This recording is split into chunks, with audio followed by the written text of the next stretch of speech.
because there is no atmosphere of consumption. And the same people, when they come to Delhi, Bombay, a city, then they change. Why? They were not simple by conviction. They were not simple by growth. They were simple because they were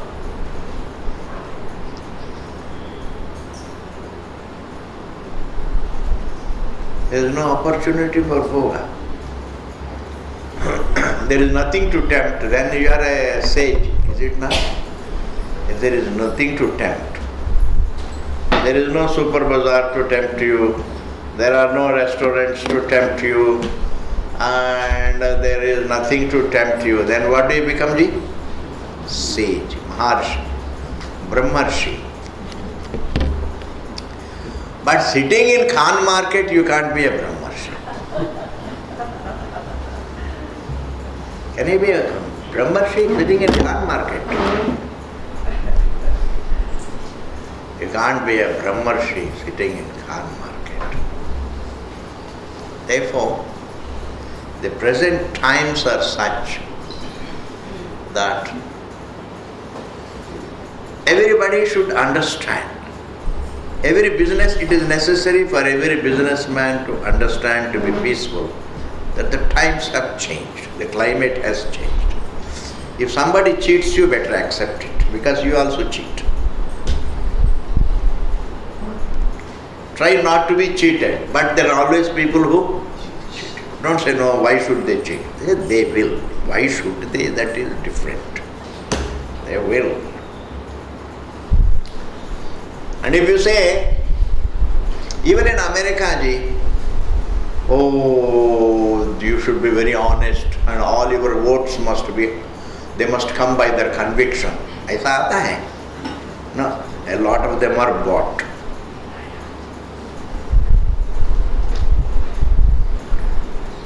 Is not Hillary Clinton going to buy off votes? If not Hillary Clinton, the other guy? Trump. He has got tons of money. He is going to buy off. Who knows? He may buy off Clinton, Hillary Clinton herself. The times have changed and the imperfection is all around. Accept it. Learn to live with imperfection. That is called the best perfection. That is the best perfection. Learn to live with the imperfections. Certain imperfect thoughts from your wife, certain imperfect actions from your wife, some imperfect actions from your husband, some imperfect attitudes from the servants, some imperfect attitude from the buyers. You are sitting in a shop, somebody says, kal de dunga, thoda de do. Understand that he may not give tomorrow. He may give up to 6 months. आप कितने भी strict रहो, you will be a victim of a climate around. आप कितने भी बचाओ, 2-4 बूंद तो पड़ेगा जी रेनी सीजन में. नहीं जी, 2-4 बूंद तो पड़ेगा. Similarly, however intelligent you may be in this society, you will be a victim to an extent. You will be a victim. Whatever is around does affect you. Consumption. These days what is around most? Consumption. Consumerism. What is called? It is a school of thought. Consuming is a school of thought in America. In India it is consumerism. Consumption is still a consumption. Meaning it is a habit. Whereas in America it is a school of thought, they say. The more you consume, the more you are happy. That is called a school of thought. I think this is a universal school of thought. The more you enjoy, the more you are happy. The more you travel, the more you are happy. The more you eat, the more you are happy. The more you make money, the more you are happy. Connecting happiness to the bhoga is a school of thought. It is. Charvaka school of thought. Yes. Therefore, the Americans have adopted the Charvaka school, but it was founded by Charvakas, Indians. Yes. Consumerism was exported by Indians to Americans. Yavat jivet sukham jivet rinam kritva kritam vipet. Bapre. Take loans from IMF and enjoy. Ek baar mar gaya to, then who is going to catch? Written off. You see, a dead man is a bankrupt man, is it not? So death itself declares bankruptcy. You don't have to declare bankruptcy, but death itself declares bankruptcy. Then who is going to come? Therefore, but still, despite so much of consumerism, we still have some students. So that's great. And that can be attributed to Bhagavan ka daya, anugrah. Over the introduction to BRAHMASUTRAS. This is the introduction. Om Sahana Vavatu Sahana Bhunaktu Sahaviryam Garavavahe Tejasvinavaditamastu ma vidvishavahai. Om Shanti Shanti Shanti. Shruti Smriti Purananam Alayam Karunalayam Namami Bhagavatpada Shankaram Loka Shankaram Shankaram Shankaracharyam Keshavam Badarayanam Sutra Bhashya Kritau Vande Bhagavantau Punah Punah. Etena yoga pratyuktah. Etena yoga pratyuktah.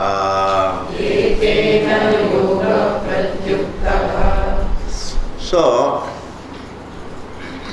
Sankhyas, an Indian school of thought, Kapila founded a school of thought that we have seen.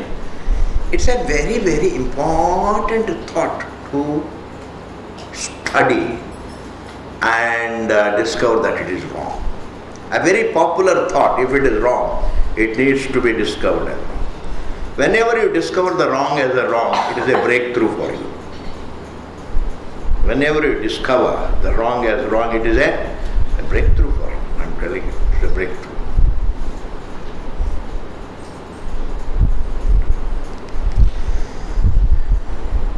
You can keep a distance only when you see clearly that it is wrong. It may be followed by others, but I am not for it. A wrong theology, and every theology is a wrong anyway, and a wrong philosophy, and every philosophy is wrong when it comes to understanding the truth. Every speculation is wrong. All this, because all the thoughts spun on the basis of tarka. Tarka. It's a simple logic. Sense data based logic. The famous phrase, the sense data based logic cannot convey to me what the truth is. The sense data is a part of creation. The sense data based inferences are a part of creation. The sense data based tarka is a part of confusion, and a part of confusion cannot remove the confusion. A part of creation automatically cannot convey the truth. It is a sheer part of creation. It's not a part of creation that is created to convey the truth. Shastram also is a part of creation, but it is not a part of creation. It is only, there is nothing in the Shastram which forms a part of creation except the words. But the topic is not a part of creation. The topic is the source of creation. And therefore, there was a school called Sankhya school. That Sankhya school, one wrong, very serious error they commit is, matter is one reality and the observer is another reality.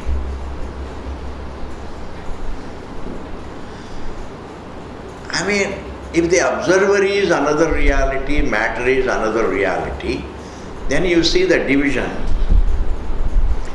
And the one who sees the division, who is he? The observer has to see the division. Okay. If the observer can see the division between himself and the matter, but he also experiences his own freedom from the division in sleep, that means he is free from division. Factual divisions cannot be transcended. Factual divisions. What is factual cannot be transcended, meaning me as a conscious being can't give it up. I can't give up a factual division, any factual thing. Like, if matter is as much a fact as the observer is, if both are equal facts, you say, matter is a paramartham, it is an inert fact, and the Purusha is a conscious fact. That means the factuality is the same for both. Matter is as much factual as the conscious being, then the conscious being cannot transcend the other fact. What we can transcend is only notions. Thoughts can be transcended, please. It's a kind of a jump, in Vedanta, instead of wasting time, you make a sweeping breakthrough in life you get. All that I can transcend, and every day I transcend the world, I transcend the body, I transcend the mind. In death I transcend, in soon I transcend. I say, if somebody says, you may transcend, but there is somebody awake. I say, he also transcends. For every living being, this universe is transcendable. For every living being, universe is transcendable. And what is transcendable can never be a fact. What is transcendable is only a thought. A very sweeping, it's a kind of, it's like taking concordant teaching.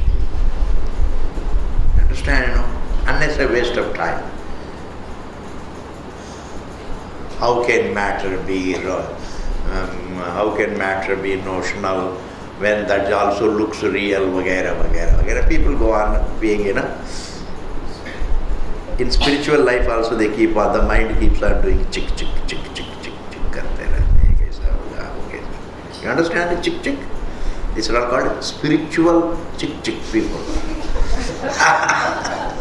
Swamiji, you say Vedanta, you say Adhyay, but how can these all be found? Hey, what are you talking? Be big to think. I say it is true that I transcend it. That's true. Why don't you judge this matter in the light of the fact that it is transcendable? Why do you want to judge the matter only in the light of it looks as real? Just because it looks real, you don't have to. You have to understand, you have to judge the universe in the light of all the three experiences, the totality of the experience. In fact, Shastram is nothing but looking at things in the light of the totality of the experiences. But the totality of the experience man also can recall.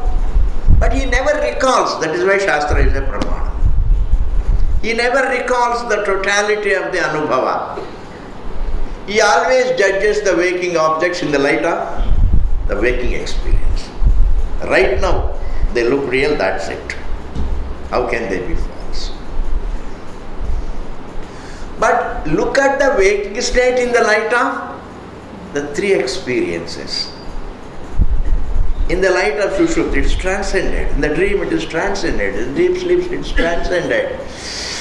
The people who have left the body have transcended all this.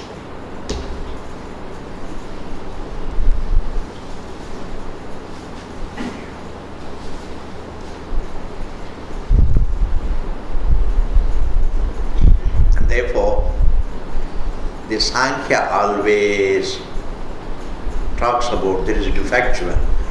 Matter is an absolute fact, inert absolute fact. And the person is a conscious absolute fact.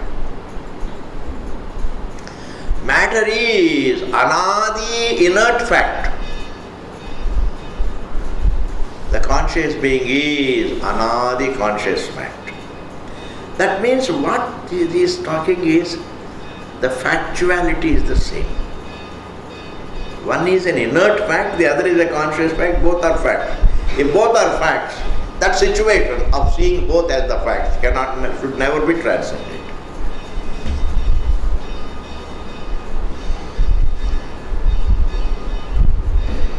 But a conscious being transcends. He experiences his own unrelated, his own experience free from the other. We can't say the world experiences its freedom from me. Does it ever happen? No. Matter doesn't experience its freedom, the dunya doesn't experience its freedom from me. I experience my freedom from the universe. It's not. When you wake up from the dream, it is not that really the dream experiences its mukti from you. Is it true? Dream doesn't experience its mukti from you. You experience your mukti. If this dwelt on, you will get a lot of insight. That means it is the truth that it is the Sakshi, it is the Atma that experiences the relationship with the universe and freedom from the universe. It is the Atma that experiences the relationship with the dream and freedom from the dream.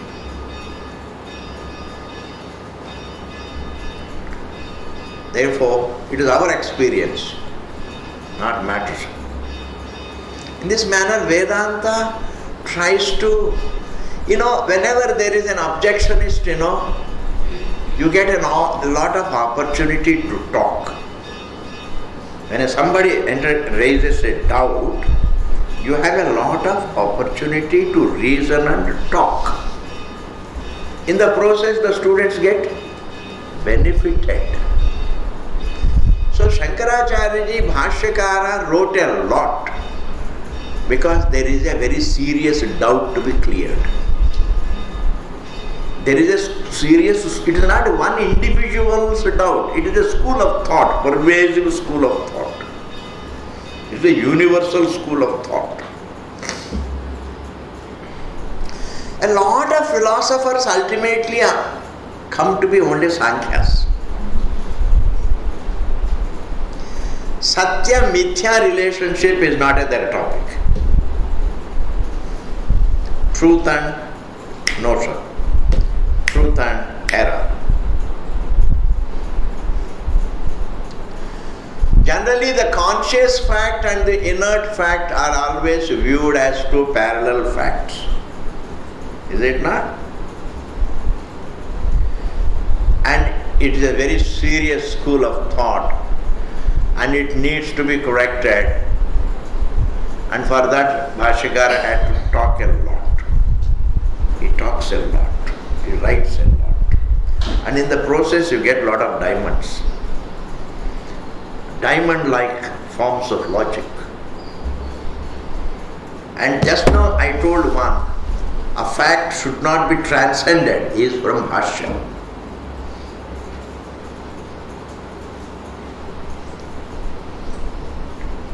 A fact should not be transcended.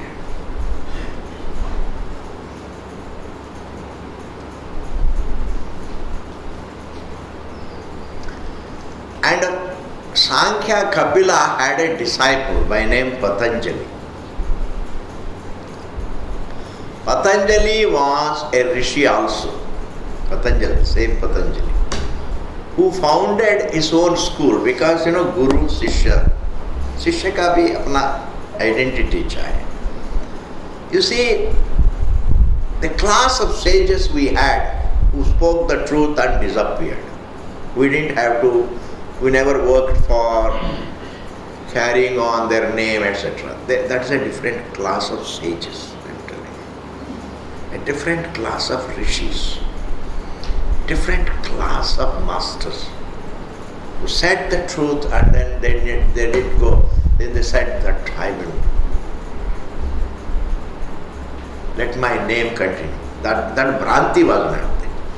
If you think of your name, I must leave behind my name, it is a part of Bhranti.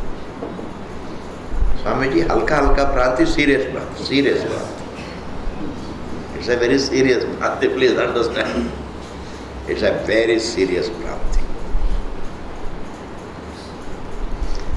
And therefore, but Patanjali comes, he belongs to another section of sages who wanted to leave behind some school of thought. And that school, because he didn't want to just, be a part of his teacher's school of thought and go. He wanted to create his own school of thought. He wanted to add something to what his teacher said.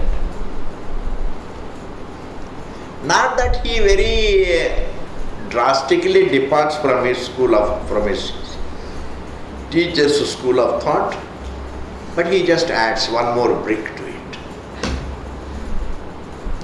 That brick is called, that he accepted, is called Saishwaravadi. Kapila was a Nirishwaravadi. Nirishwaravadi means he didn't accept that conscious being is the source and the creator of the universe.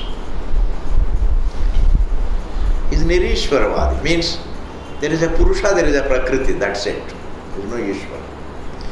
But Patanjali, his disciple, said there is Purusha, there is Prakriti, plus there is Ishvara. But that Ishvara is only a maker, but not the material.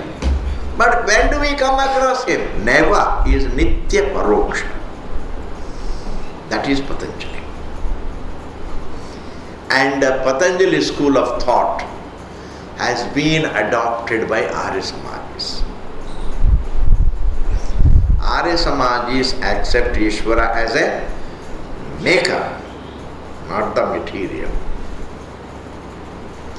It is only the Vedanta which says consciousness is the material for the matter.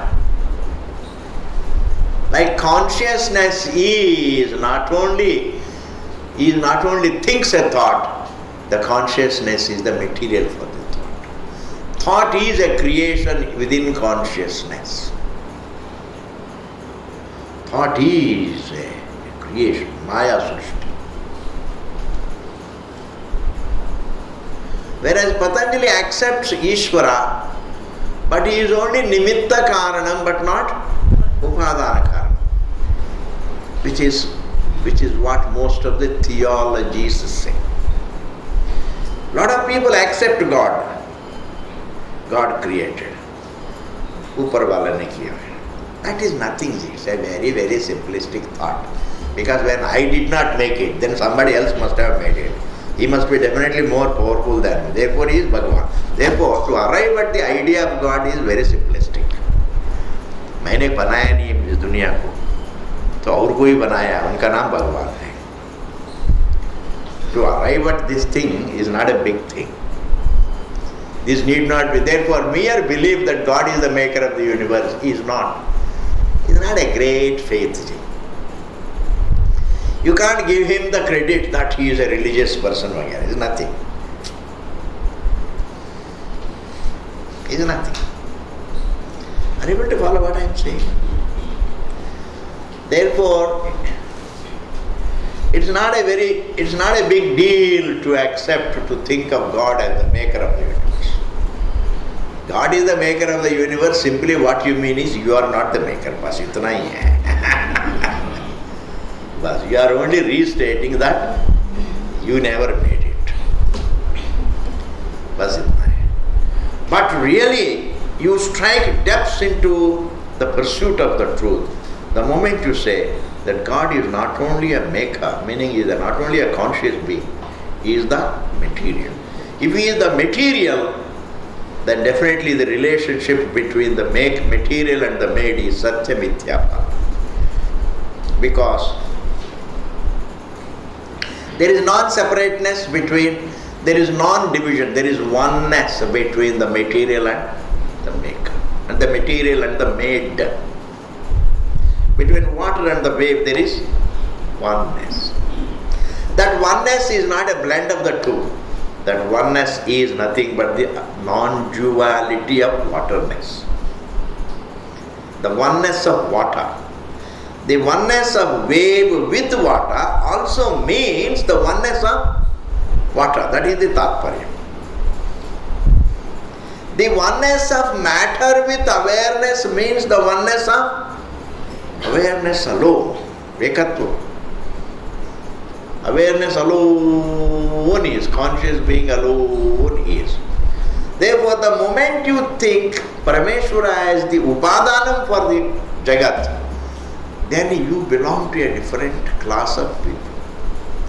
You join the Saptarishi club. You know Saptarishi club? You don't know? Saptarishi club you don't know? Saptarishis, Bharadwaja, Bhrigu, all these people. The Saptarishis, 7 sages, great sages.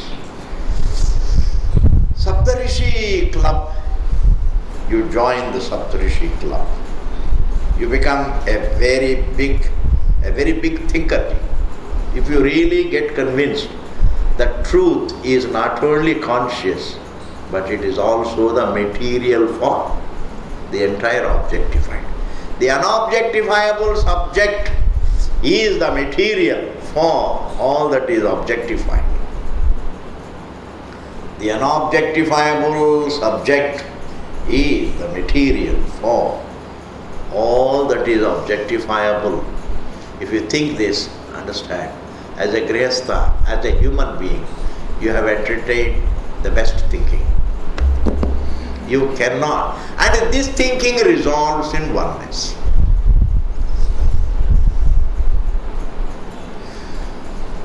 Understanding the water as the upadana for the wave culminates in oneness.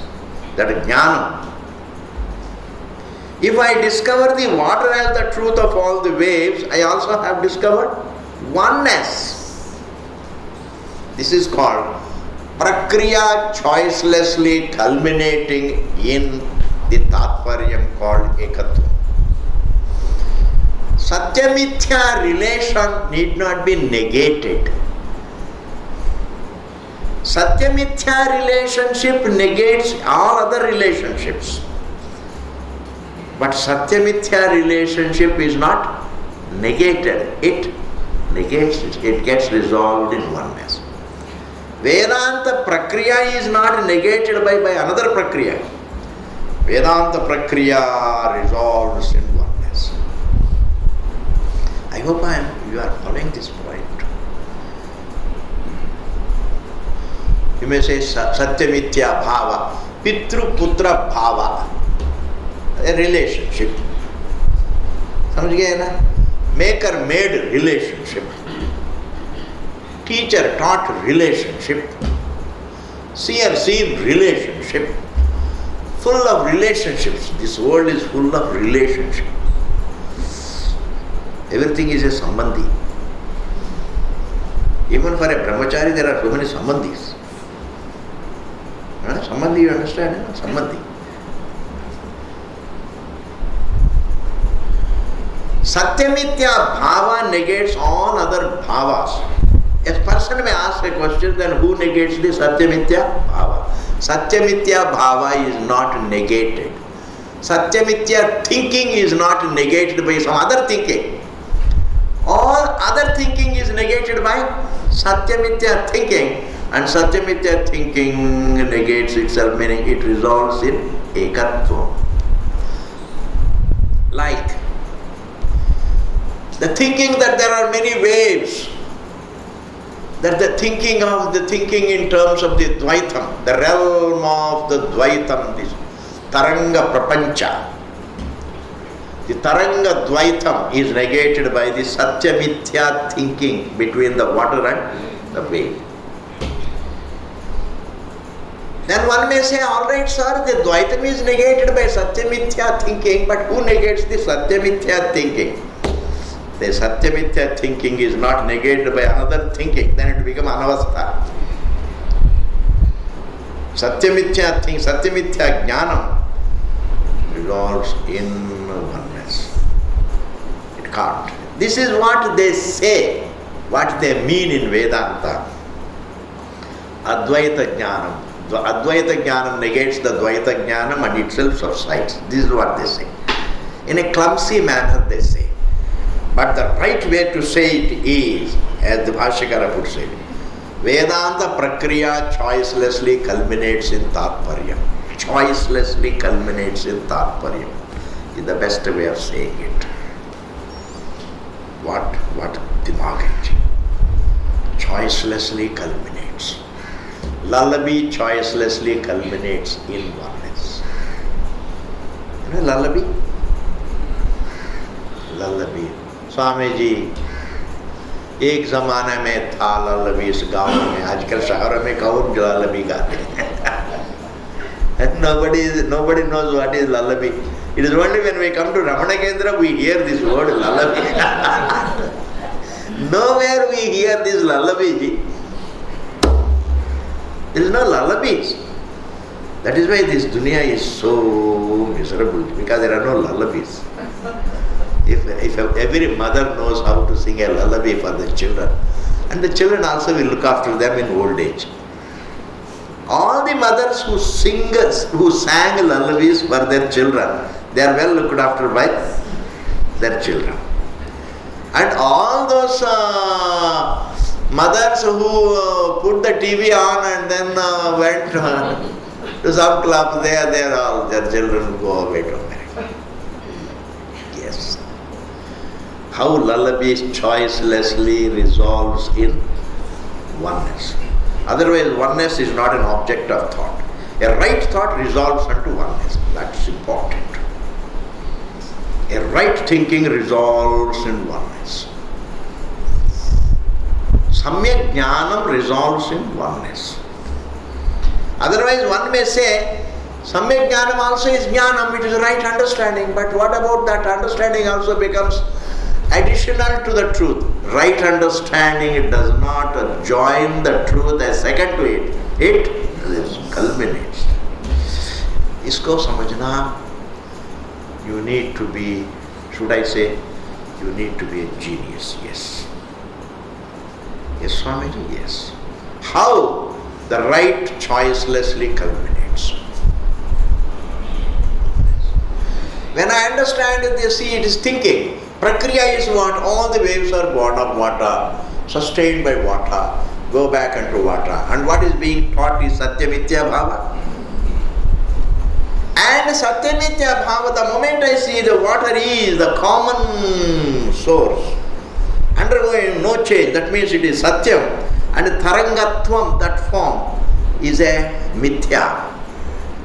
In that what is there? That Jnanam itself culminates in oneness. Ekatvam. Therefore, Patanjali accepts God as only a maker, not the material. That means he is wrong. That's why here Sutrakara, Vedavyasa says, Yetena. By refuting his guru, Yoga Pratyuktaha, Yoga school of thought also is refuted. One is Sankhya school of thought, the other is Yoga school of thought. Yoga as exercises are different from yoga as a school of thought. Yoga school of thought. A school of thought is a school of thought only when it deals with, when it dabbles in what the truth. Jagat Karana. What is the Jagat Karana? What is the source behind the Jagat? Otherwise it's not a school of thought. Supposing a yogi says, these exercises will give you good health. That's not a school of thought. That's visible, that's known. That's not a school of thought. That is understandable. If you go for a walk every day, it will improve your health. It's not a school of thought. It is visible, it's known. It's evident. If you are talking about evident, it's not a school of thought. In that way, Vedanta also is not a school of thought. Why? It's referring to what is self-evident. Self. Because the Vedanta is referring to our own existence, we see, which is self-evident.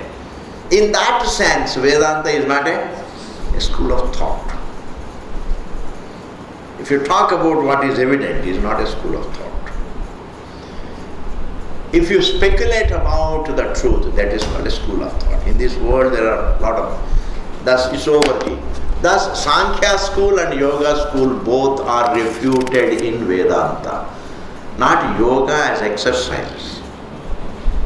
Yoga exercises, asanas are not refuted, please. Because even Shankaracharya used to do asanas. We all do asanas. If you don't know any asana, at least Shirshasana we all know. Yes. Whenever you go through difficulties, then what are you doing? Shirshasana. Metaphor. Figuratively you are doing Shirshasana हो रहा है आजकल. बहुत तकलीफ में हूँ आजकल. ऐसा कहने के बदले क्या कहना चाहिए? आजकल क्या हो रहा है? शीर्षासन में. Nice yoga language. Modi will be very happy because yogic terminology is becoming popular. Yes, this is over. You see, in order to refute yoga school of thought, there is only one sutra. And do you know what Vedavyasa says? With the refutation of his guru's school, Shishya's school also starts refuted with my hand. Now we come back to this universal school of thought called. This universal school of thought includes the Sankhya, a layman, the scientists, all the people who are logical. Those who are not logical have no school of thought. They just go and then do some work, make some little money, and then evening you come, you have your food, you go to sleep. But they are very happy. They have no problem also, they have no school of thought also. That is why it is only when you become logical, then you become mischievous. Then you create a mischievous school of thought. Because logic doesn't allow you, because you become intellectual, you don't want to listen to Vedanta, because you think as though it is defying your intellect. You don't want your intellect to be defied by anything. That is called ego. Ego's definition is, one is the universal ego, that is called I am there. That is universal. But there is another ego called the Vyavaharika ego. This is Paramarthika ego. I am the body everybody has. This ego is in the form of an error. But there is another societal ego, that is, I can't stand anybody defying what I say. That is called vanity. One is a notional ego, the other is a vainful ego.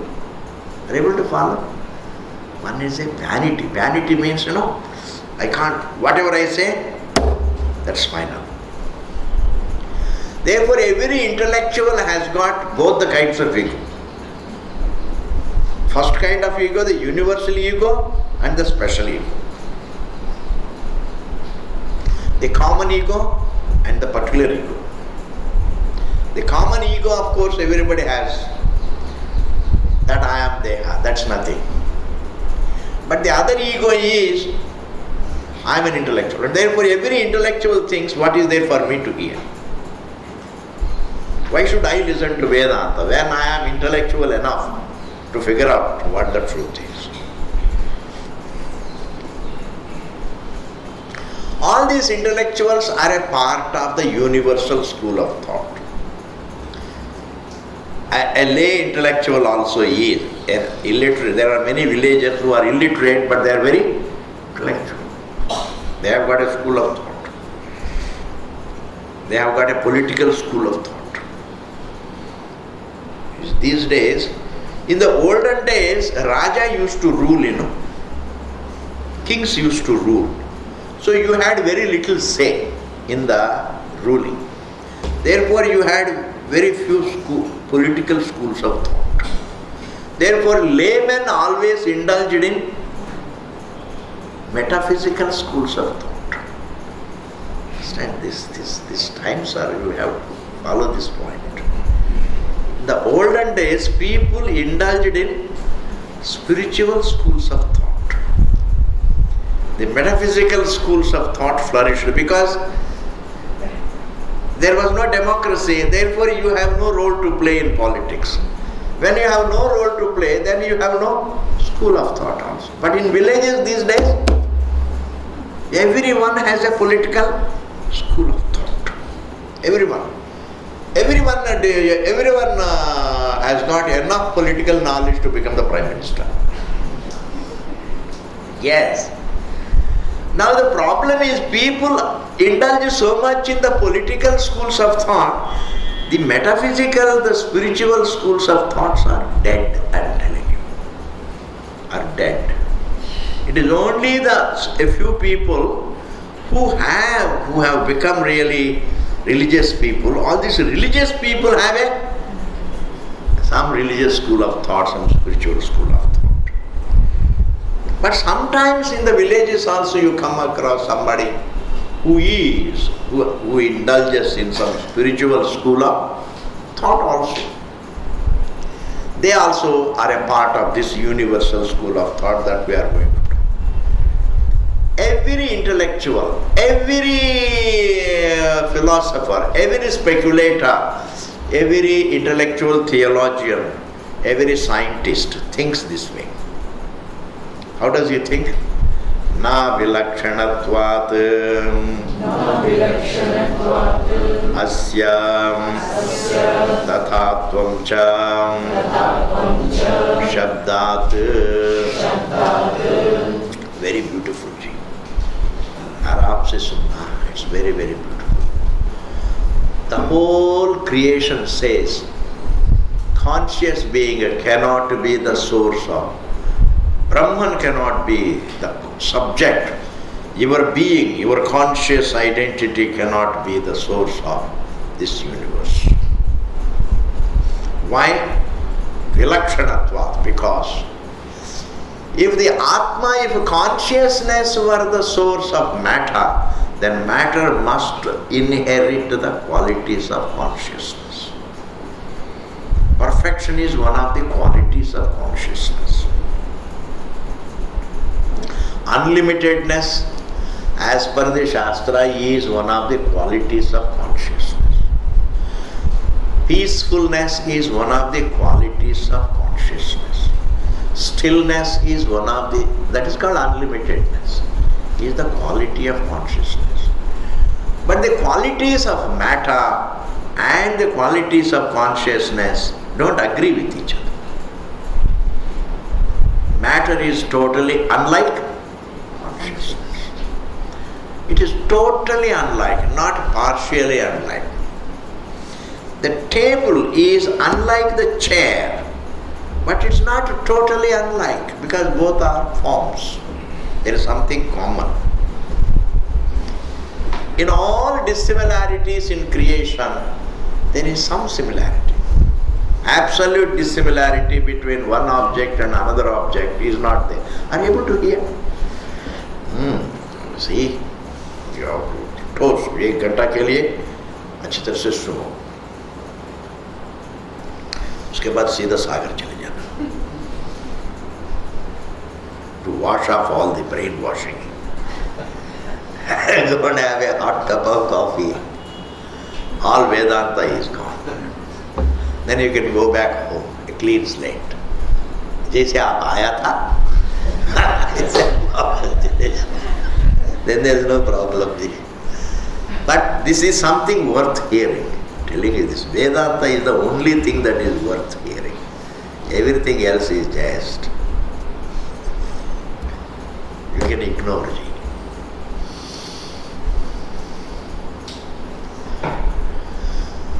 So the perfections of consciousness are totally unlike the imperfections. See, there is a total dissimilarity. This is called the total, absolute dissimilarity. I don't mind even saying there is absolute dissimilarity as per the Shastra's teaching. In fact, even in our Anubhava, there is absolute dissimilarity between consciousness and matter. Conscious being the subject and the object. Absolute dissimilarity.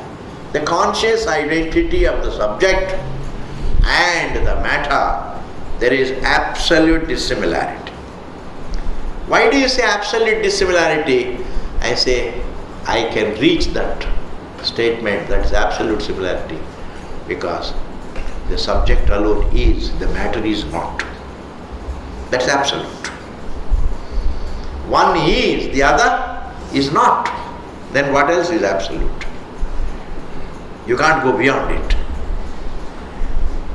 Total. The subject is, the other is not. And therefore here, when Vedanta says there is absolute dissimilarity, this argument is taken up by the intellectuals. Sir, you yourself say there is absolute dissimilarity. You yourself say that there is absolute dissimilarity between the conscious identity and matter. Then how can one be the source of the other? How can consciousness be the source of matter? Because you yourself say there is absolute dissimilarity. Because between the source and the creation there has to be similarities, because the creation must inherit the qualities of the source. This is the intellectuality. That every effect must inherit the qualities of the source. This is the vyapti. This is the power. This is the power. This is the source. This is the conviction. You know, you go on talking. It's a very powerful assumption from which you derive your strength as an intellectual. And talk. Why? Because you have that powerful conviction, powerful assumption. Maybe it is wrong, but it is held by you. It is a powerful assumption. You take it for granted that every creation must derive the qualities of the source. But the universe doesn't derive the qualities of consciousness. It's all matter. But what about the mind? That is also matter. What about the intellect? That is also matter. Anything that is matter, subtle matter. Body is matter. The whole life is matter. It's all matter. All thoughts are matter. Pleasures are matter. Pains are matter. Because they're all thoughts of pleasure, thoughts of pain, thoughts of fear, thoughts of emotions, and thoughts are matter. And therefore if everything is matter, they are only, the matter derives no qualities of, because everything is limited, unlike the source, unlike the consciousness. So, hey Siddhanti, hey Vedanti, you yourself say that there is absolute dissimilarity between consciousness and matter, between Atma and the Jagat. How can Atma be the source? Because Jagat has not derived any qualities of Atma. Why do they say this? I am going to dig into the topic a little. Don't feel uncomfortable. Why do they say? Where did they make the mistake? They made the mistake, the great mistake. It's called some wrong assumption, and then afterwards you go on blabbering. That wrong assumption is the source-creation relationship and cause and effect relationship are one and the same. That is the mistake. Source and creation relationship is different from cause and effect relation. The effect derives the qualities of the cause. The effect, the curd is an effect. This is called parinami karana.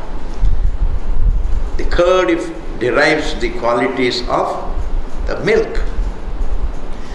A goat's milk becomes goat's curd. A cow's milk becomes the curd of a cow's milk. But in creation, source, the moment we say creation is not an effect. Loosely, some of the Swamis also use the statement. It's an effect of the truth. No. A scientist will get confused. Because one word wrong, because it's a term, it is a paribhashika shabda in English. Effect is a paribhashika shabda. Paribhashika shabda means it's one of the technical terms. Creation and the source is different from, an effect derives the qualities of the cause, but a creation does not, never derives the qualities of the source. Why? Because the creation has laya in the same. An effect has no laya in the same. What a thing, gee. The curd doesn't go back to milk, whereas the wave can go back to water. That means creation is Maya Srishti. Creation never implies, never involves any change in the source. And there is total dissimilarity between the source and the creation. And that means Satya Mithya Bhava. Between the source and the creation, the fundamental, if you talk the language of a relationship between the source and the creation, if you talk the language of the relationship, then what is the relation? Satya Mithya Bhava, truth and error. Truth and perception, truth and error.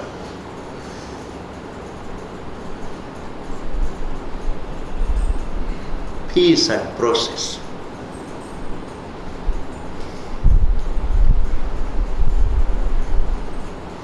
Whereas between the cause and effect, the effect derives the qualities of the cause. Therefore, when we say God is consciousness is the source of the creation, now what are they thinking, intellectuals? They are thinking the consciousness is the cause of the effect. Cause of the creation. And naturally, going by that particular terminology, they are right when they say, if consciousness is the cause of the matter, then the matter must derive the quality, inherit the qualities of the cause naturally. Inherit the qualities. But it doesn't inherit. So they say, Ishvara is not the cause. Ishvara is not the source. Because according to them, source means cause. Whereas according to Vedanta, the source is different. It is Mayika Karanam, that is called source. The exact English translation for the source is Upadana. Upadana means unchanging material. Unchanging material. Whereas the cause is always changing material. Changing. Brahman is Mayika Karanam, not Parinami Karanam. You can pick up. Mayika Karanam means changeless source. Are you able to follow? Na vilakshanatvadasya tathatvam cha shabdat. The intellectuals say, Brahman cannot be the source of this Jagat because Jagat is totally dissimilar to Brahman as per your own words, and that's what Vedanta also says. Tathatvam cha shabdat. Your own Vedanta Shastra says there is Vailakshanyam between Atma and Anatma. If there is Vailakshanyam between Atma and the Jagat, then Atma cannot be the source of Jagat, because Vailakshanyam disproves it. There must be some common qualities between the cause and effect. Clear? I have conveyed you. All the intellectuals have been described. Now we'll see the rest in the next one. Om Purnamadaha Purnamidam Purnat Purnamudachyate Purnasya Purnamadaya Purnameva Vasishyate. Om Shanti Shanti Shanti.